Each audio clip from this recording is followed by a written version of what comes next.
आणि यानंतरची एक मोठी बातमी आहे। राज्य सहकारी बँकेनं आता नवं फरमान काढलंय। नवरा बायकोला एकत्र नोकरी बंदी आता करण्यात आली आहे। बँकेच्या कर्मचाऱ्यांनी लग्न केल्यास एकाला राजीनामा द्यावा लागणार आहे। लग्नानंतर आता चक्क 60 दिवस हा राजीनामा अनिवार्य असणार आहे। राज्य सहकारी बँकेचा आता नवा फरमान आता आपण पाहतोय। दोन कर्मचाऱ्यांनी जर आपापसात लग्न केलं तर एकाला राजीनामा द्यावा लागेल असा जो आहे तो फरमान काढण्यात आलेला आहे।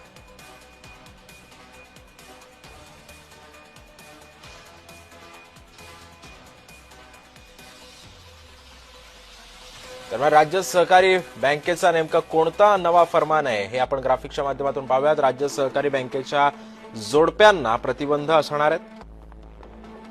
संभाव्य हितसंबंध, गोपनीयता आणि गैरवर्तन टाळण्यासाठी हे नवं धोरण जाहीर करण्यात आलंय। जोडपं नोकरी करत असेल तर घरभाडे भत्ता एकालाच मिळणार आहे।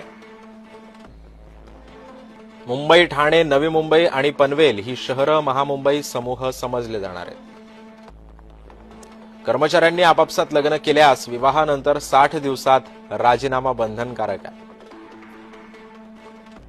राज्य बँकेमध्ये कार्यरत कर्मचाऱ्याचा जोडीदार बँकेच्या सेवेत असल्यास नोकरी मिळणार नाही। नवरा किंवा बायको यापैकी एकालाच राज्य सहकारी बँकेमध्ये नोकरी मिळेल। राज्य सहकारी बँकेचा जोडप्यांना प्रतिबंध लावण्यात आलाय।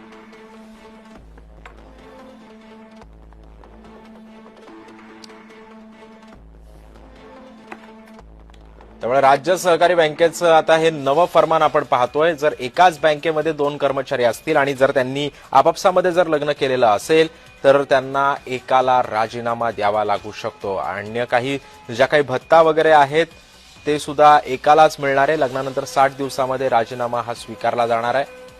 राज्य सहकारी बँकेमध्ये नवरा बायकोला एकत्रित नोकरीला आता बंदी घालण्यात आलेली आहे। राज्य सहकारी बँकेनं आता हा नवा फरमान काढलेला आहे।